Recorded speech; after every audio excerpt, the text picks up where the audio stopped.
안녕하십니까. 평양만사 김길선입니다.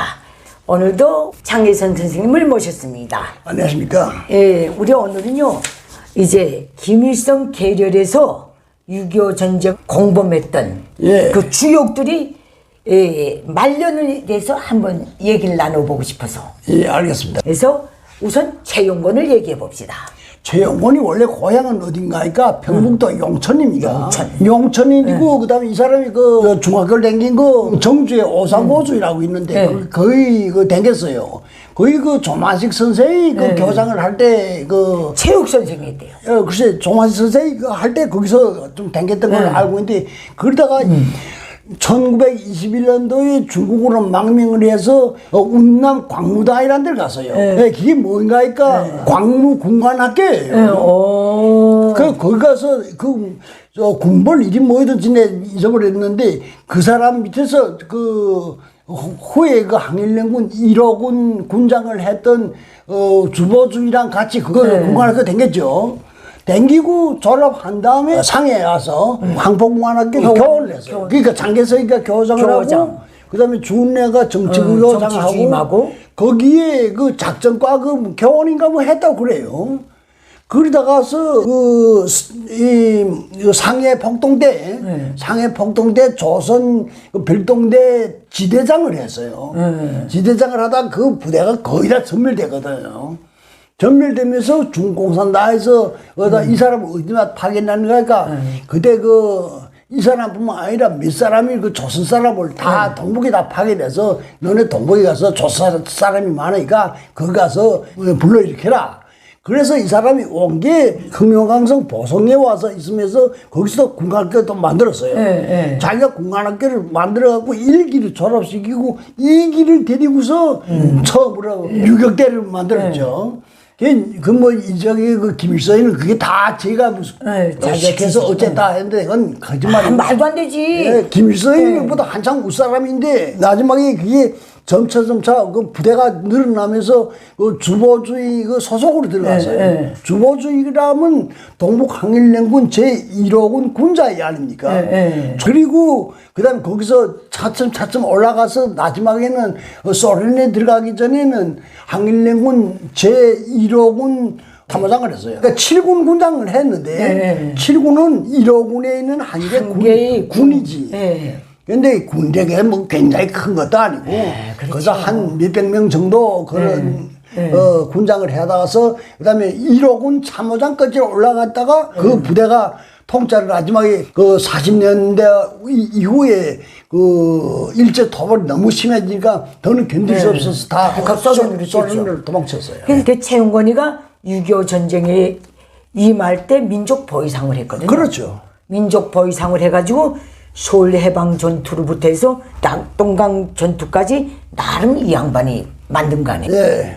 그러니까 공로가 있다면 있는데. 얘기를 하자면 좀 긴 얘기인데 사람을 이용해 먹고 천에 깔리는 건 김일성이만한 사람 없어요. 스탈린한테서 배워서 그래. 그 스탈린이 그 무슨 부하린이요, 시노비요 다 써먹을 때 써먹고 마지막에 다 쳐내버렸잖아요. 그 김일성이도 같아요. 그러니까 최용건이를 언제까지 써먹었는가 하니까 56년 8월 종파, 58년 3월 종파 이때 그 최용건이 많이 써먹었습니다. 그래서 동북항일연군 똘똘 뭉쳐갖고서 이 연합판이 남조선판이 이걸 다 때려야 된다. 소련판이 다 때려야 된다. 그렇게 또 때려 부쉈어요. 그땐 최용건이가 앞장서서 제 그 조카가 중국에서 나온 사람 이 사람도 결국은 그 8월 종파에 걸렸는데 제 삼촌 목사 좀 얘기를 해서 좀 어떻게 나 좀 살려달라. 그러니까 최용건이 집에 가니까 최용건이 집안에 들어오지도 못하게 하고서 내쫓아버리기 위해서 그렇게 김일성이한테 충성을 다했는데 그러니까 마지막에 김일성이가 일단 제 아들을 올려놔야 되겠으니까 올려놓은 다음에는 최용건이를 시기사겠죠. 거처했다는 건 뭐 무자비하게 했어요. 그뿐만이 아니라 특히 동북항일연군 출신들도 거기서 1호군 계열이 있고 1호군 계열이 있고 3호군 계열이 있거든요.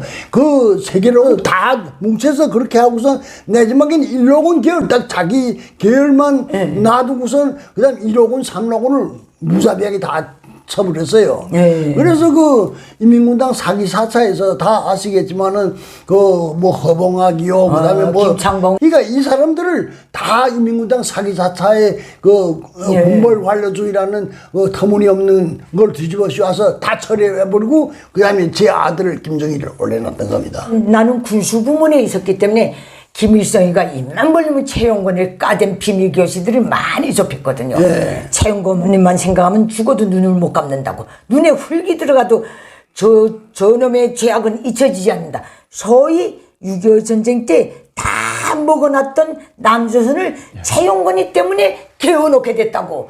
이런 식으로 계속 까댔거든요. 뭐 말도 안 되는 소리죠. 원래 우선 그런 얘기를 할 것 같으면 6.25 전쟁 자체를 잘못 판단하고 일으킨 전쟁입니다.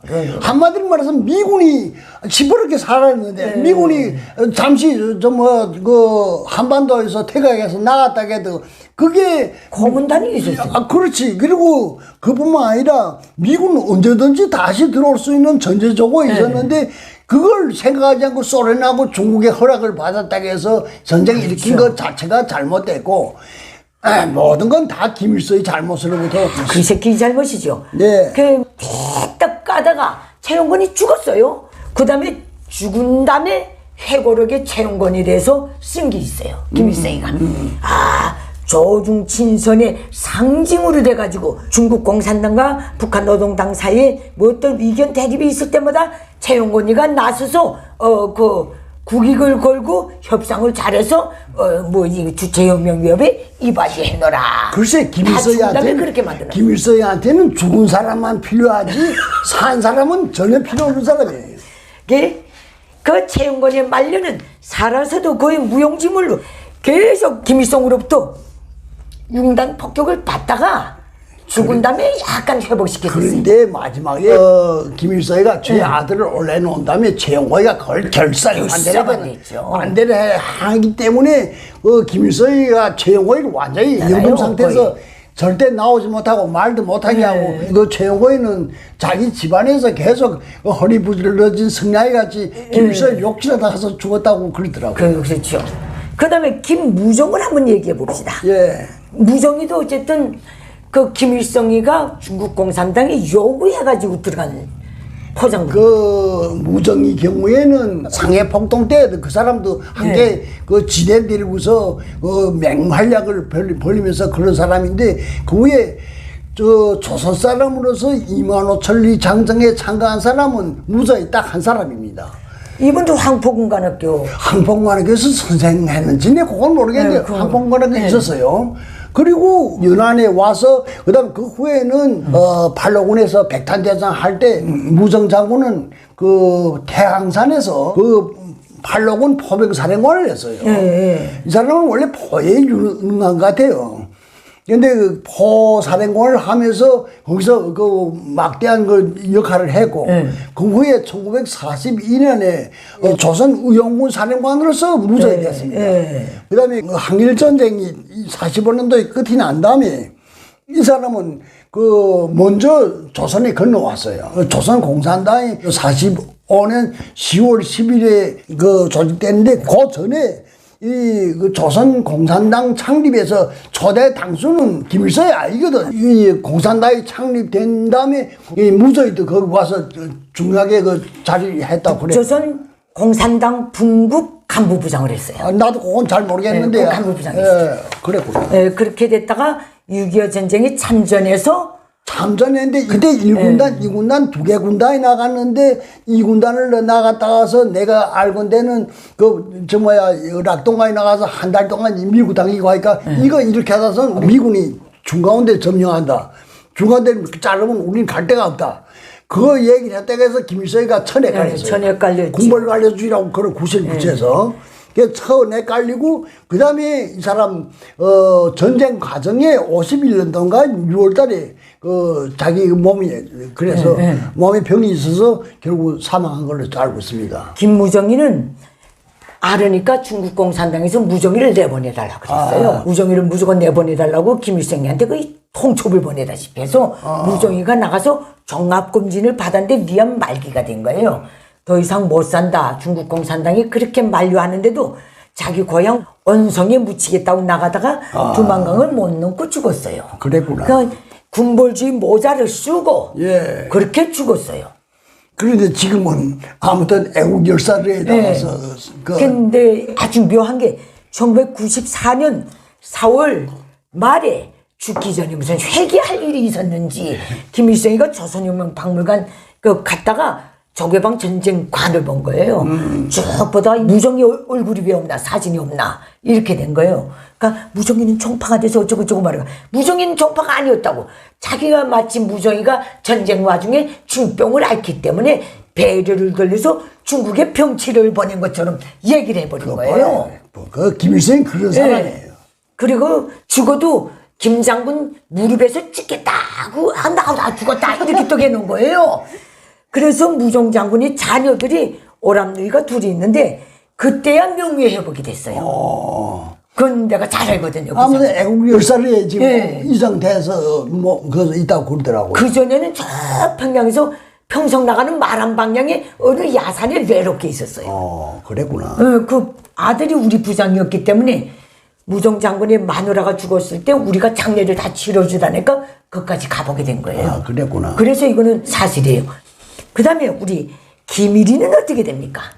김일이는 저는 구체적으로는 모르는데 김일이 이름이 박덕사이지 않습니까? 박덕산. 이 사람이 제일 처음에 항일연군에 들어가서 소대장도 하고 뭐 중대장도 하고 하다가서 마지막에 8년대 이게 8탄의 탄자에 누구 되는가 그러니까 반일부대에서 넘어온 사람이 되고 중국 사람이에요. 그 사람이 탄장하는데 거기서 정치위원을 했어요. 나름 세구만. 이 사람이 공로락하는 거는 49년도 7월 달에 중국에 와서 모태또를 비롯해서 주은내, 주덕이, 유석이 이 사람들을 만나서 중국에 있는 조선 사람 의원군을 몽단 조선에 내겨달라. 그래서 7만 6천 명인가가 다 조선을 넘어왔습니다. 이 사람이 결정적인 활동이에요. 뭐 다른 공로도 있겠지만 그때 그렇게 해가지고 한 게 아마 북한으로서는 제일 큰 공로로 봐요. 그게 있었기 때문에 김일성이가 무력조카 통일 야망을 꿈꿨는데 김일이는 70년대에 들어와서 김일성이 김정일을 세울 때 줄을 바로 선 거예요. 예, 그런 것 같아요. 그랬으니까 용화랑 무슨 8년대 정치위원회가 지금 나오잖아요. 용화랑 무슨 그런 데서 자꾸 내세우고 하는데 사실 그리고 이 박덕사의 한 짓이 맞습니다. 38년도에 쉽게 말하면 고난이 행군하기 전에 남패자 회의라는 거 했잖아요. 1호군하고 1호군 남패자 회의를 하고 남패자 회의 유명하죠. 양정우가 기본 주력부대를 데리고 남쪽으로 나가고 그때 김일성이가 항복할까 말까 망설였던 적이 있어요. 그런데 이 박덕사에 보고서 박덕사가 중가운데 줄을 놨거든. 그리고 거기 김영차이라는 일본 아주 이 총독부에서도 높은 자리에 있다가 만주에 가서도 높은 자리에 있었던 그놈이 있는데 그놈이 누굴 데리고 가는가 하니까 김일성의 할머니 있잖아. 리보익을 데리고 와서 이쪽 장백현 그쪽에 왔다 가서 마지막에 김일성한테 와서 계속 사람 잊었네. 그 사람을 뒤에 보냈다가 김일성이가 그냥 그 사람을 살려 보냈어요. 그리고 두 번째 사람을 종락이 보냈는데 이 사람이 종락이가 와서 김일성이 다 항복하는 걸 알았거든. 근데 김일성이가 그때 이제 난 항복하겠는데 항복한 다음에 나한테도 일정한 지역을 달라. 거기는 일본 군대도 그러고 만주 군대도 와서 비치각질 하지 말고 나 그 지역에서 대장질 하겠다. 그거 했다고요. 거의 다 합의가 됐어요. 김일성의 부대하고 그 사람 김영철의 부대하고 고개 하나 사이 두고서 그렇게 협상을 하면서 그래야 됐는데 그때 연락을 왔다 갔다 한 김일이 박덕사이가 했습니다. 이게 항일연군 1호군 지휘부에 반영이 돼갖고 통보됐구만. 양정우가 이게 무슨 소리야. 그래서 요때 여백기라고 김일성의 그 밑에 정치원으로 와 있던 사람이 있어요. 여백기가 통보를 했는데 그래서 이거 어떻게 할 것인가 김일성의 부대를 다 무장 해제를 할 것인가 한창 이게 논의하던 중에 김일성이 바빠라니까 그러면 내가 항복하려고 했는지 안 했는지 이 종락이로 신문해보면 안다. 그래서 이종락이를 거기다 보냈어요. 보냈는데 조아범이가 그 이종락이를 그 쏴버렸다고 그러더라고요. 그 중간다리 역할을 한 저 중국 항일연군 그 투사들이 다 그 증명을 한 거. 근데 후에는 김일성이가 그걸 변명하기 위해서 나는 그때 그 포위를 돌파하고 나오자니까 시간이 필요하기 때문에 그 항복하는처럼 했다는데 그건 말도 안 되는 얘기입니다. 근데 이 김일이 그렇게 공로를 세웠다. 그또 김일성이 또 김일이 포렇게 살아있는데도 막 갔어요. 서울 방어 사령관으로 내보냈더니 계속 골통분장사를 했다느니 그때 방어만 하고 인천 상륙작전을 막았으면 통일하고 남았겠는데 계속 가던데 김일이라는 그 비중 있는 입지에 있는 그 양반이 김정일이 세수 후계자가 되어야 된다는데 적극 찬성하다니까 정치적 수명을 다 하고 간 거예요. 그렇죠. 그러니까 제 아들을 후계자를 내세우는데 찬성한 사람은 죄가 다 없애시되고 그 다음에 조금이라도 거기 반기 든 사람은 다 가차없이 처리했어요. 세 번째 인물. 예. 김책. 김책은 대단한 사람입니다. 원래 지금 김책에 대해서 역사를 얘기하자면 긴 얘기가 많은데 김책이가 지금 김책 씨죠. 원래 그 이름은 성진인데 성진복이 무슨 리인가 거기에 있던 원래 김책이 이름은 김책이 아니고 김상모 이런가 그런 사람이에요. 그래갖고 어렸을 때 부모랑 같이 중국에 들어가는데 가서 연길 그 바위가 있었습니다. 있으면서 이 사람은 용정의 그 대성중학교를 다녔는데 대성중학교라는 게 또 혁명적인 작은 공산권에. 그렇죠. 그런데 여기서 다니다가서 그 아버지하고 마누라는 조선공산당 화요파 계열이더라고요. 그 다음에 그 김책이 잡혀서 서울의 서대문 형무소에 나왔댔거든요. 나온 다음에 아버지하고 마누라는 그때 이미 다 일본 놈들한테 잘못되더라고요. 그 김책이 잡혔을 때 김책이를 변론한 게 누군지 알아요? 허선이에요. 허 선생. 예. 그래서 거기서 그 감옥 생활 2년인가 하고서 나와서 그다음 허 선생한테서 이원 50전인가 그 받아가지고 그 연길에 다시 들어왔거든요. 근데 와 보니까 이미 아버지도 잘못됐고 형도 잘못됐고 그래서 거기서 그 중학교 교원을 했는데 중학교 교원을 하면서 또 그 말하자면 혁명물을 또 거기서 많이 좀 얘기를 하다 보니까 그게 결국은 일본 놈들이 그 눈에 나서 잡아간다 하니까 그 다음에 마지막 거기서 도망쳤어요.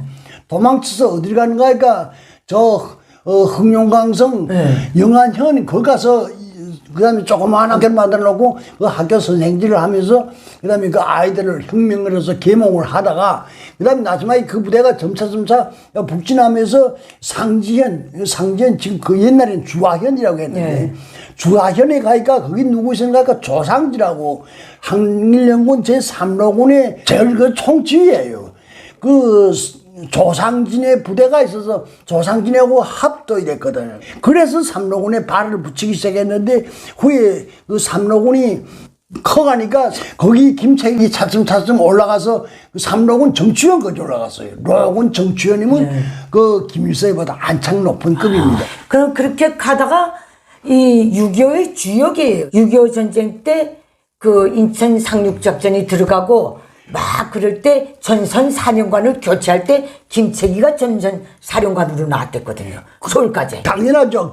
김책이 서울뿐만 아니라 전선 사령부가 마지막에 나갔던 데가 김천인데 김천. 경상북도 김천. 김천에까지 전선 사령관으로 나가 있었댔어요. 있었다가서 그 다음에 후퇴가 떨어지니까 후퇴에서 들어오다 평양시 그 방어사령관을 하다가서 평양시 방어사령관이라니 뭐 할 게나 있었어요. 다 개파이 됐는데. 그래서 그 다음에 거기서 다시 어쨌든 간에 그 관계를 해서 장도 그쪽으로 호텔에 했다가 중국인민 지원군이 나오는 바람에 재진경에 나와서 평양시 전승기념관이에요. 자다가 51년 그 지하실인데 거기서 심장마비로 돌아갔어요. 김일성이 그랬잖아요.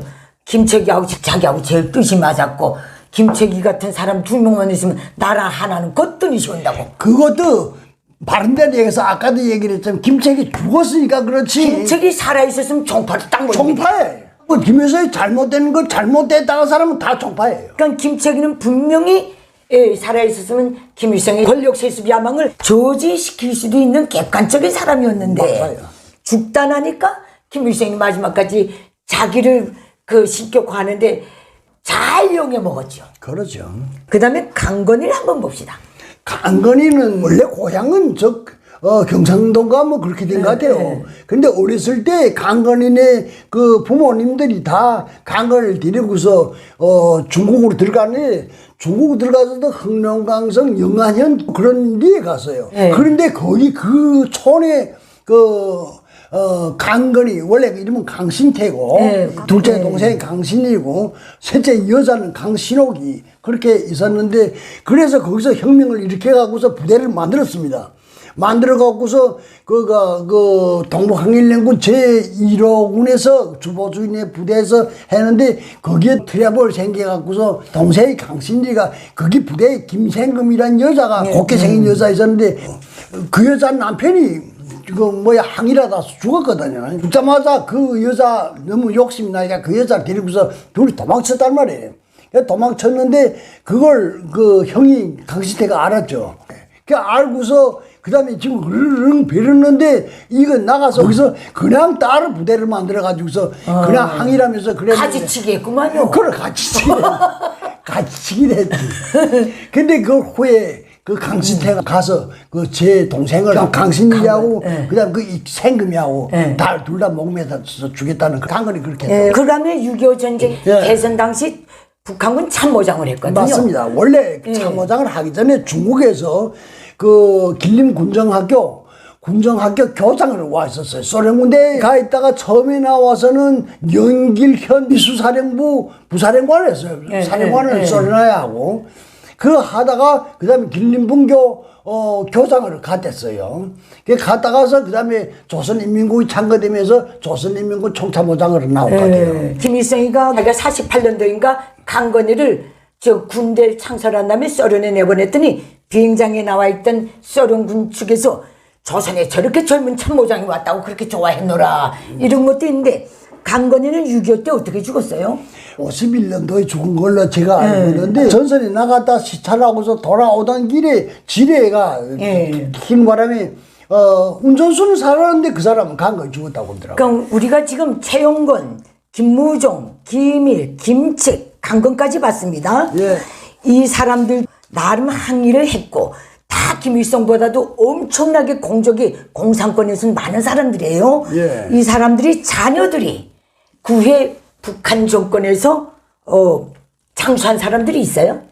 글쎄 우선 최용건의 자녀 그건 이름 내지 우리 대학 우리 동창이에요. 대학 때 있었어요. 대학 때 도저리같이 생기게 저희 아버지하고 똑같이 생긴 그런 있었댔는데 그럼 졸업하고서 배치를 받는 거 보니까 나는 그러니까 뭐 중앙단이나 갈 줄 알았는데 국가교육위원회 지도원을 갑니다. 내가 북한에서 20년 동안 기자 생활을 했는데 마지막까지도 지도원 하면서 있는 걸 그냥 봤어요. 이젠 죽었겠죠. 그럼 김무종의 아들입니다. 이건 아들이 딱 하나예요. 우리 출판사 평기자로 계속 하다가 후에 부장을 해서 지금 살아있겠는지 모르겠어요. 기독교는 진출 못했어요. 김일의 아들 자식들. 김일의 아들은 제가 잘 모르겠습니다. 나도 들어본 적이 없어요. 기득권에 들어갔다는 말을. 근데 김일의 아들은 그 아버지 성을 닮아서 박가로 돼 있어요. 그렇게 되고 중앙다에 어디에 한쪽 귀때기에 있는 걸로 알고 있습니다. 근데 김일성 족속의 근접 거리에는 진출 못했어요. 그런 것 같아요. 김일의 아들이 그렇게 됐습니다. 김책 아들은 김정태가 동생이고 김정태 위에 김국태예요. 김국태 그 사람은 어떻게 되는가 가서 마지막까지도 그 역사를 얘기하자면 다 긴 얘기인데 그거 다 빼놓고서 얘기를 하면 당중하인의 행정간부부장까지 했어요. 그래서 그거 하다가서 또 아마 돌아갔을 거예요. 김국태 죽었죠. 그다음 그 밑에 동생 김정태는 사실 친동생이 아니에요. 김책이 나와서 자기 집에 그 식모하고서 바람 피워서 난 아들이 김정태거든. 근데 후에 그 인민군당 사기 사사 때 김일성한테 또 한 방면 얻어맞고 무상광산 지배인을 갔다가 그다음에 거기서 얼마 있지 않고서 몸이 알아서 그러니까 고해라 뭐 이런 걸 해서 근데 죽은 걸로 알고 있어요. 그러면 강건에 자식이 있었어요? 강건이 자식이 우리 중앙방송에 그 딸이 하나 와 있었는데 아들은 어떻게 됐는지 난 모르겠어. 근데 딸이 하나 와 있었는데 어쨌든 그 좀 너무 저 뭐야 주관이 앞서고 그래서 좀 사람들한테 그 좀 빈도라고서 좀 많이 저 욕을 먹다가서 그래서 그렇게 그래서 사람다 그런 것 같아요. 김일성의 범죄적인 유교 남침 그 야망의 주역이었던 최영건, 김무종, 김일, 김책, 강건 5명 짚어봤습니다. 그래서 제일 높이 올라간 게 김책이 아들 김국태가 행정간부부장 한 그렇죠. 것밖에 없어요. 나머지 최영건, 무종이, 김일이, 강건이 자식들은 어느 날까지 후손이 맞습니다. 북한 기득권에 못 들어갔어요. 그러니까 김일성이도 어쨌든 자기한테 필요한 건 깨끗이 짜먹고 버리고 그 나머지는 가차없이 버려요. 그러니까 이분들이 김책이 같은 경우 이런 강건 같은 사람들은 6.25 전쟁 때 죽지 않고 끝까지 살아남았으면 얘네는 무조건 정파에 걸려요. 당연하죠. 저는 100% 그 사람들 죽은 게 다행이라고 생각합니다. 그때 죽었으니 그래도 김일성 족속 체제를 수립한데 이름이 또 올라가 있는 거예요. 맞습니다. 오늘 그 후손들은 아무리 눈 씻고 찾아봐도 김일성, 김정일이 측근에 있었던 거는 별로 없다. 1탄입니다. 감사합니다. 안녕히 계십시오.